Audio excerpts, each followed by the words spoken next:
Candida here, and this is the Utopia Ziplock bag organizer. It's made from a sturdy, sleek bamboo, and it's coated with a varnish just to protect it from moisture and cracks. What I like about this organizer is it's got holes where you can actually mount it on the wall, and it comes with the mounting pack, or it can go in a drawer. My plans is to just simply stick it in a drawer once it's full. So not only does it have the mounting hardware, it also comes with stickers. And so here we've got 12 stickers. We've got the gallon, the quart, snack, sandwich, slider, and freezer bags. And so we can simply stick these on once we put our Ziploc bags in. Going to open up the box like this and pull them straight out, and then simply put them down in here.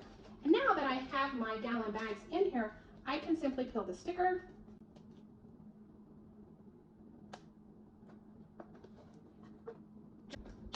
And just like that, our organizer is full, and I'm going to be able to stick it in a drawer.